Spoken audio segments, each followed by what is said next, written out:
ओम नमः शिवाय। प्रदोष व्रत माता पार्वती और भगवान शंकर को समर्पित होता है। प्रदोष के व्रत को हम त्रयोदशी व्रत के नाम से भी जानते हैं। कृष्ण पक्ष और शुक्ल पक्ष दोनों पक्षों की त्रयोदशी तिथि को प्रदोष व्रत मनाया जाता है। इस व्रत की पूजा शाम के समय की जाती है, क्योंकि प्रदोष का अर्थ है रात्रि का संध्या भाग, अर्थात दिन और रात्रि के मध्य का भाग, शाम का समय। माना जाता है कि 1 से 1.25 घंटे का यह वो समय होता है जब भगवान शंकर और माता पार्वती अपने सबसे प्रसन्न मनोभाव में होते हैं, और इसीलिए इस समय में भगवान शंकर की पूजा अर्चना करने से वो शीघ्र प्रसन्न होकर सभी को उनका मनोवांछित फल प्रदान करते हैं। और इसीलिए लोग पूरी श्रद्धा और निष्ठा के साथ इस व्रत का पालन करते हैं। प्रदोष व्रत में प्रदोष व्रत की कथा का भी बहुत महत्व है। प्रदोष व्रत में इस व्रत की कथा का सुनना भी बहुत जरूरी होता है। तो आज की इस वीडियो में आप सुनेंगे प्रदोष व्रत की कथा। स्कंद पुराण में दी गई प्रदोष व्रत की कथा के अनुसार प्राचीन काल में एक ब्राह्मणी थी जो विधवा थी और बहुत निर्धन थी।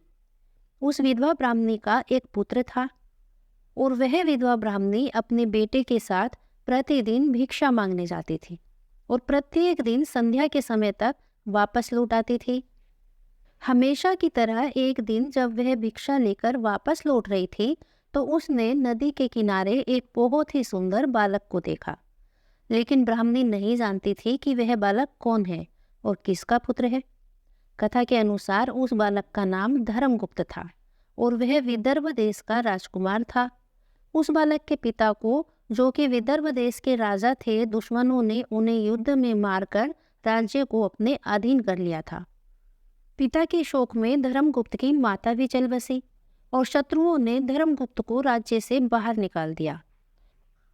उस बालक की हालत देखकर वे ब्राह्मणी उसे अपने साथ अपने घर ले आई और अपने पुत्र के समान ही उसका भी पालन पोषण करने लगी। कुछ दिनों के बाद वह ब्राह्मणी अपने दोनों बालकों को लेकर भाग्य से एक देव मंदिर गई, जहां उसकी भेंट ऋषि शांडिल्य से हुई। ऋषि शांडिल्य एक विख्यात ऋषि थे जिनकी बुद्धि और विवेक की हर जगह चर्चा थी।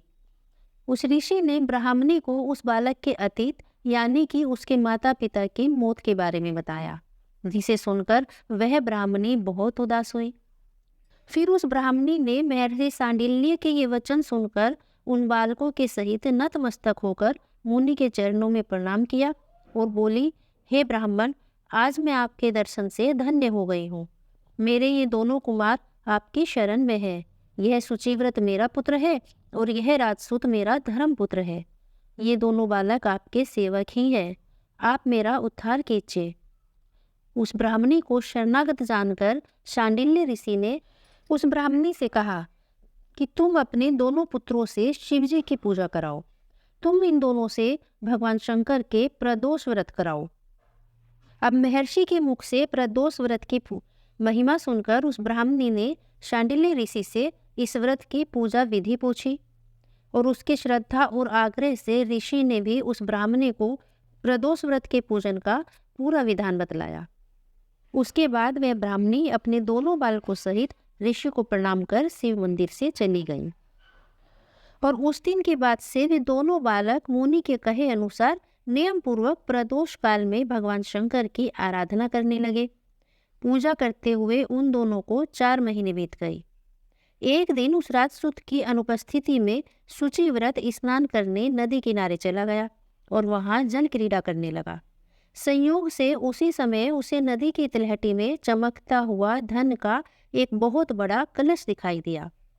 उस धन से भरे कलश को देखकर शुचिव्रत बहुत प्रसन्न हुआ और उस कलश को वह अपने सिर पर रखकर अपने घर ले आया। कलश को भूमि पर रखकर वह अपनी माता से बोला कि हे माता, शिवजी की महिमा देखो। भगवान शंकर ने इस घड़े के रूप में हमें अपार संपत्ति दे दी है। उसकी माता घड़े को देखकर बड़ा आश्चर्य करने लगी और उस राजसूत को अपने पास बुलाकर कहा, बेटा, मेरी बात सुनो। तुम दोनों इस धन को आपस में आधा आधा बांट लो। माता की बात सुनकर शुचिव्रत बहुत प्रसन्न हुआ, परंतु राजसूत ने अपनी असहमति जताई। उसने कहा, हे माँ, यह धन तेरे पुत्र के पुण्य से उसे प्राप्त हुआ है। मैं इसमें किस प्रकार हिस्सा ले सकता हूँ? मैं इसमें कोई हिस्सा नहीं लेना चाहता, क्योंकि अपने किए हुए कर्म का फल मनुष्य स्वयं ही भोगता है। और इस प्रकार उन दोनों को प्रदोष व्रत करते करते एक साथ उस घर में 1 वर्ष व्यतीत हो गया। एक दिन वह राजकुमार और ब्राह्मण का पुत्र दोनों एक साथ बसंत ऋतु में वन विहार करने गए। वे दोनों जब एक साथ वन में बहुत दूर निकल गए तो उन्हें वहां सैकड़ों गंधर्व कन्याएं खेलते हुए दिखाई पड़ी। वह ब्राह्मण कुमार उन गंधर्व कन्याओं को क्रीड़ा रथ देखकर राजकुमार से बोला, यहाँ पर कन्याएं विहार कर रही हैं, इसलिए हम लोगों को अब और आगे नहीं जाना चाहिए, क्योंकि ये गंधर्व कन्याएं शीघ्र ही मनुष्यों के मन को मोहित कर लेती हैं। इसलिए मैं तो इन कन्याओं से दूर ही रहूंगा। परंतु राजकुमार उसकी बातों को अनसुनी करके कन्याओं के विहार स्थल में निर्भीक भाव से अकेला ही चला गया। उन सभी गंधर्व कन्याओं में प्रधान सुंदरी उस आए हुए राजकुमार को देखकर अपने मन में विचार करने लगी कि कामदेव के समान सुंदर रूप वाला यह राजकुमार कौन है।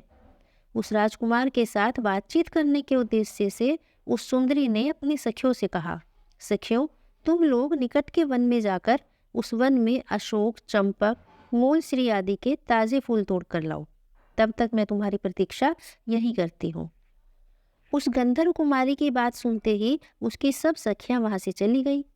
और सखियों के जाने के बाद वह गंधर्व कन्या उस राजकुमार को स्थिर दृष्टि से देखने लगी। उन दोनों में परस्पर प्रेम का संचार होने लगा। गंधर्व कन्या ने राजकुमार को बैठने के लिए आसन दिया और प्रेमालाप के कारण राजकुमार के सहवास के लिए वह सुंदरी व्याकुल हो उठी और राजकुमार से प्रश्न करने लगी कि हे कमल के समान नेत्र वाले, आप किस देश के रहने वाले हैं? आपका यहाँ आना किस प्रकार हुआ? उस गंधर्व कन्या की बात सुनकर राजकुमार ने उत्तर दिया कि मैं विदर्भ राज का पुत्र हूँ और मेरे माता पिता स्वर्गवासी हो चुके हैं। शत्रुओं ने मुझसे मेरा राज्य हरण कर लिया है। राजकुमार ने अपना पूरा परिचय देकर उस गंधर्व कन्या से पूछा, आप कौन हैं और किसकी पुत्री हैं और इस वन में किस उद्देश्य से आई हैं? आप मुझसे क्या चाहती हैं? राजकुमार की बात सुनकर उस गंधर्व कन्या ने कहा कि मैं विदर्भिक नामक गंधर्व की पुत्री अंशुमती हूँ और मैं आपको देखकर आपसे बातचीत करने के लिए ही यहाँ पर अपनी सखियों का साथ छोड़कर अकेली रुकी हूँ। मैं गान विद्या में निपुण हूँ और मेरे गाने पर सभी देवांगनाएं रीझ जाती हैं। मैं चाहती हूँ कि आपका और मेरा प्रेम सर्वदा बना रहे।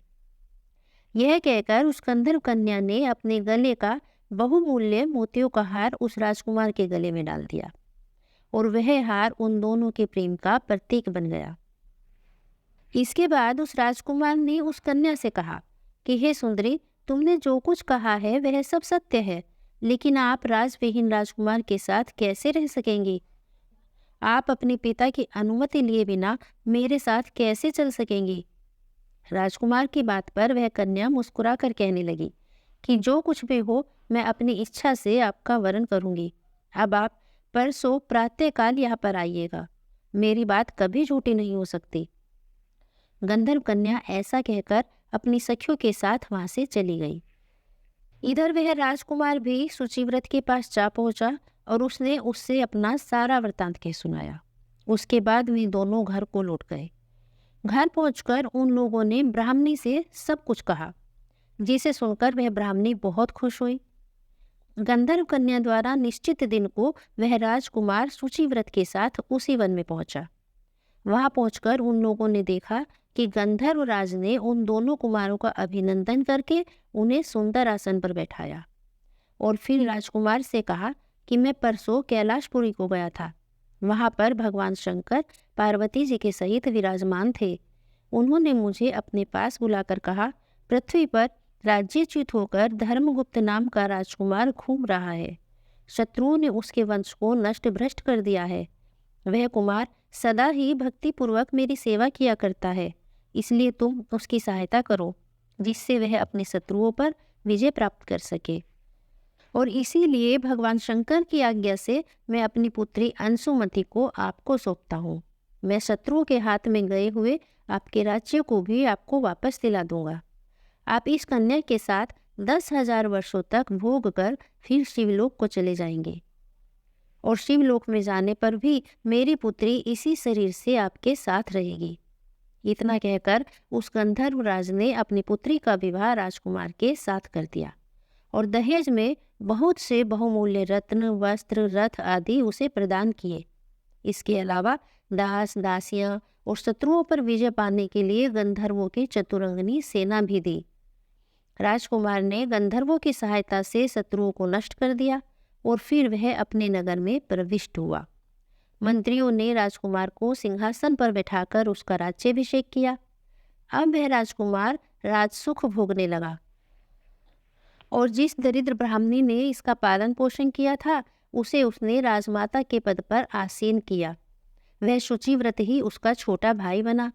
इस प्रकार प्रदोष व्रत में शिव पूजन के प्रभाव से वह राजकुमार दुर्लभ पद को प्राप्त हुआ। जो मनुष्य प्रदोष काल में अथवा नित्य ही इस कथा का श्रवण करते हैं वह निश्चित रूप से सभी कष्टों से मुक्त हो जाते हैं और अंत में परम पद के अधिकारी बनते हैं। बोलिए भगवान शंकर की जय, माता पार्वती की जय।